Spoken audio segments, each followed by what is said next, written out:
बालक है तो रास रचैया जगत की भैया कृष्ण कन्हैया की मैया तो खप्पर वाली का खप्पर तो कभी नहीं है पर पाता। तो साहस शौर्य समर्पण को तू जीवन का आधार बना और धार रूप रणचंडी का तू शस्त्रों को आधार बना। कि हमारे समाज में एक बड़ी ही बुरी प्रथा है कि यहाँ कहा जाता है कि जो पुरुष कमजोर दिखाई देता है उसे कहा जाता है कि तू चूड़ियां पहन ले। तो क्या चूड़ियां एक कमजोरी का प्रतीक दिखाई देती हैं? मेरा प्रश्न है कि ये चूड़ियां कमजोरी का प्रतीक है तो क्या भारत माता के हाथों में चूड़ियां होती? क्या जगदम्बा के हाथों में चूड़ियां होती?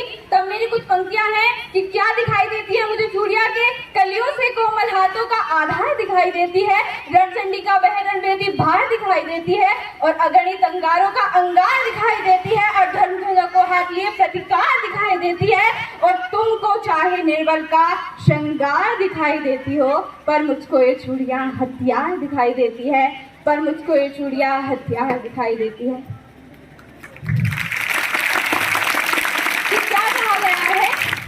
क्या किया है भारत में चूड़ियों ने कि वीरता के बल की भारत की भव्यता को करुणा के कल में सिखा गई है चूड़ियां और पौरुष की परिपाटी सिखाई तो गरिमा की गोष्ठी सिखा गई है चूड़ियां और धीरता का धैर्य वीरों ने सिखाया तो गरिमा की गोष्ठी सिखा गई है चूड़ियां और जलकर जब जौहर की ज्वाला अपनाई तो खिलजों को औकात दिखा गई है चूड़ियां।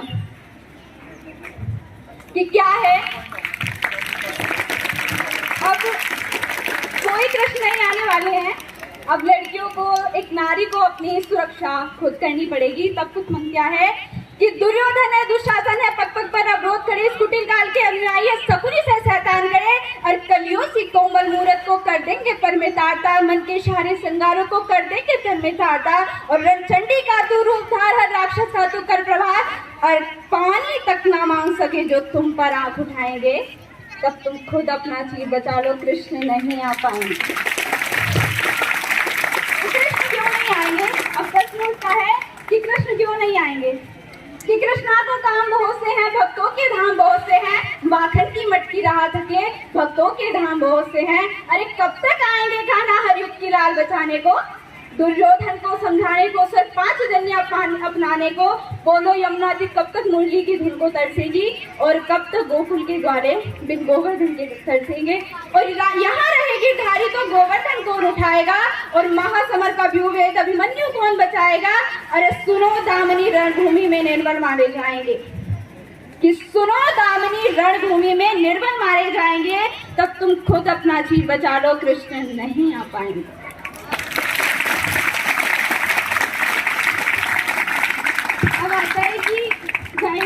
साफ गलतियां तो हमारी है कि हम लड़कियों को पहले से गुड़ियों जैसे श्रृंगार दिलाते हैं और कहते हैं कि तुम गुड़िया जैसी हो, कोमल हो, मधुर हो, इसमें गलती तो साफ हमारी है। तब कुछ पंक्तियां है कि गुड़िया जैसी सोच तुम्हारे गुड़िया जैसी बन जाती और दीप प्रसूता होकर भी तुम पल पल नहीं निभाती।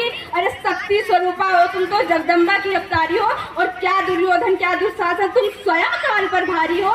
तो मत रोको श्रृंगारों को और अभिलाषा पर टोक नहीं, तुम कलिका हो इस उपमन की सो कोमलता पर टोक नहीं, पर वर्जना क्यों करती हो ढालों से तलवारों पे, एक बार तो लगन लगा लो मृत्यु रास्तेदारों से। और चूड़ी चूड़ा चुंदरी बिन श्रृंगार पूर्ण नहीं होता, पर मगर बताओ तलवारों बिन रूप पूर्ण नहीं होता। अब तो सोचता है कि अगर तुम्हारा चीर हरण हुआ तो क्या फिर विनय भंग की वो कठिन कहानी खुलकर कह पाओगी? तब कुछ पंक्तियां है कि अगर चीर नहीं बच पाया तो अपमान भला सह पाओगी और विनय भंग की कठिन कहानी क्या खुलकर कह पाओगी। अरे एक दृष्टि में यहाँ हजारों प्रश्न खड़े हो सकते हैं और विनय भंग के चलचित्रों पर विनय भंग के दृश्य बड़े हो सकते हैं और ठाने वाली न्याय व्यवस्था हर पर तुमको टाकेगी और जख्मों की परख खोल जख्मों पर नमक लगाएगी और घिर जाएंगे पाप मगर न्यायालय खत्म नहीं होंगे और माँ बापू की देवालय खत्म नहीं होंगे और किसी निर्भया को मुक्ति में 8 बरस लग जाएंगे तब तुम खुद अपना चीर बचा लो, कृष्ण नहीं आ पाएंगे।